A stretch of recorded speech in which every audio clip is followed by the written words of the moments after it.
Welcome to Module 1 of the Self-Directed Employment Planning Training. This module is called Everyone Can Work. My name is Claire. I'm a self-advocate from Madison, Wisconsin. I will be your narrator for this module. In this module, you'll hear about some laws that protect the rights of people with disabilities to live and work in their communities. You will also learn why some common myths about employment for people with disabilities are not true. This module will help you think about good reasons to work and help you understand that you need to do some planning to find the best job match for you. You will find the worksheets that go with this module in Section 1 of the Employment Planning Workbook. After you go through Module 1, you can use the workbook to answer the questions to start creating your plan for employment. There is also a section in the resource guide that goes with this module. If you have not downloaded the workbook or resource guide yet, click on the Resources tab on the right-hand corner of the screen to download the workbook before you go through this module. You have the right to work in a job in the community. Unfortunately, many people with disabilities do not have jobs in the community. Almost 80% of people with disabilities are not working. People with disabilities often face both personal and social barriers to employment. Before the disability rights movement in the early 1970s, people with complex disabilities were excluded from working. The general belief of society was that people with disabilities need to be taken care of and need special places to live, learn, and work. Since then, laws and services have changed, and beliefs are shifting. More and more people with and without disabilities can see that everyone has the right to live in the community, and everyone has skills and talents to work, given the opportunity. Many laws have changed that help create opportunities for people with disabilities to work. The Rehabilitation Act, the Americans with Disabilities Act, the Individuals with Disabilities Education Act, and the Workforce Innovation and Opportunity Act. You do not need to be an expert on these laws, but you should know that they exist. These laws are intended to make sure schools and services programs provide positive support and opportunities to people with disabilities. These laws expect programs to be flexible, support people according to what they need, and help people to be involved in their community. When you are applying for disability services and benefits programs, you will be asked about the things you need help with. Just because you need help with some things does not mean you cannot work. Everyone needs help with some things. Here is a list of tasks one person might need help with, and another list next to that of the things they can do on their own. Each of us has lists that look different.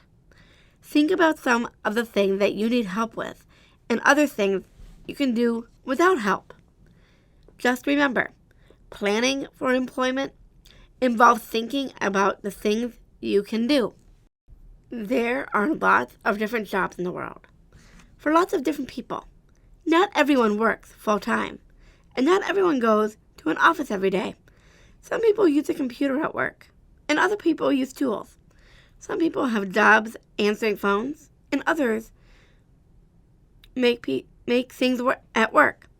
Everyone has skills and talents that can be used to work for pay in the community, regardless of disability. It is not true that some people can't work because of their disability. When employers get a chance to say what they are looking for in employees, they do not talk about disability or no disability. Employers talk about wanting to hire people who are willing to learn the job and who are reliable or come to work when they are asked to come to work. Employers also want to hire people who will try their best and help other coworkers when needed. As mentioned earlier in this module, there are laws that protect the rights of people with disabilities at work. You can provide your self-advocacy skills by learning about whether or not to disclose your disability. When is the best time to do so in the job, seeking and hiring process, and how to request accommodations should you choose to disclose. Once you are on the job, it will be up to you to prove you are a good employee, just like anyone else would have to. People with disabilities sometimes think they cannot get a job and earn money because then they will lose important benefits such as health insurance, supports, and monthly income. The truth is there are programs you can use to protect your services and healthcare, and you always make more money when you work than you do with public assistance alone. This will be covered in greater detail in Module 5, but just know that it is not true that you have to give up important benefits if you go to work. Some people think that they need to be available Monday through Friday, 9 a.m. to 5 p.m. in order to look for a job.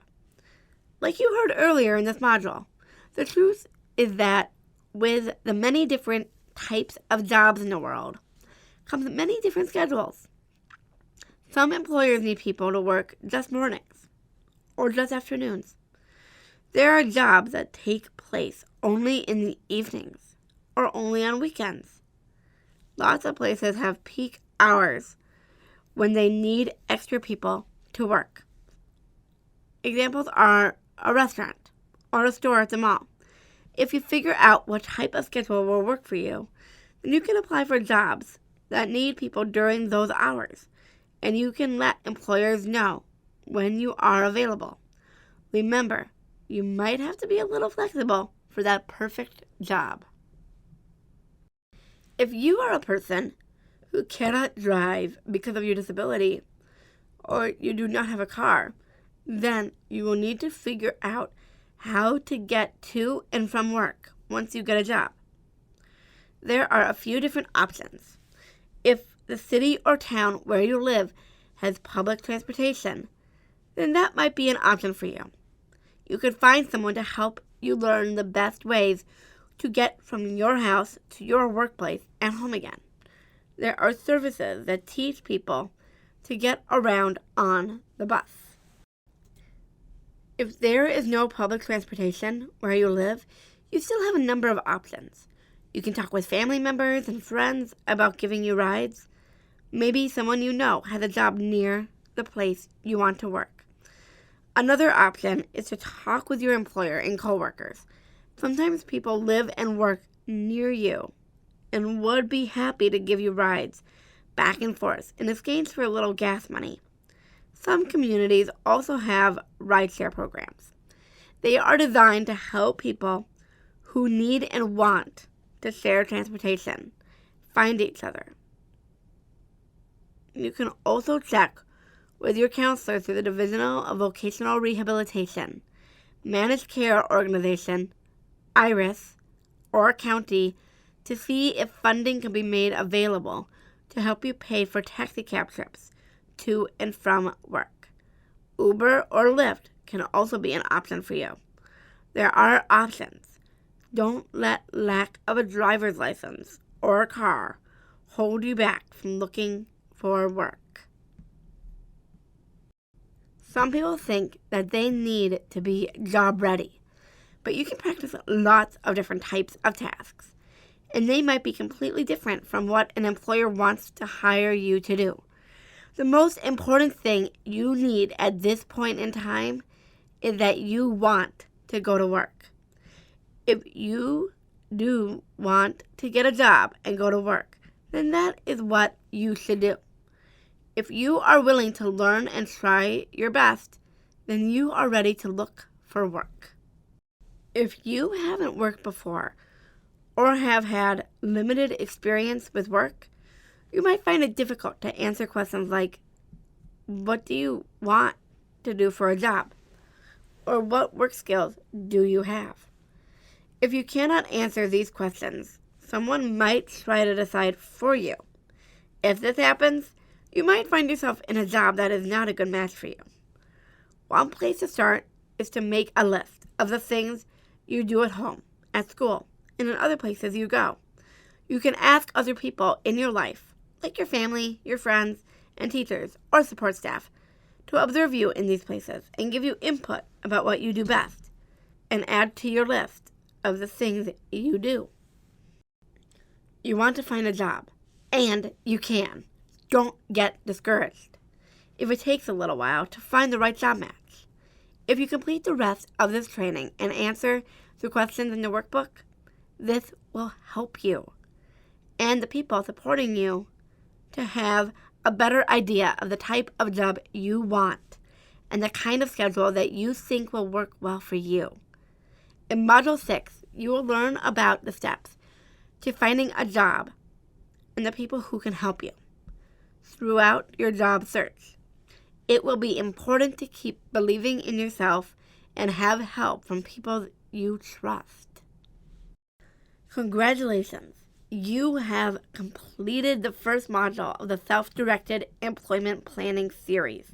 Now, it is time to answer the questions for the section in your workbook and explore some of the resources for the section listed in the resource guide.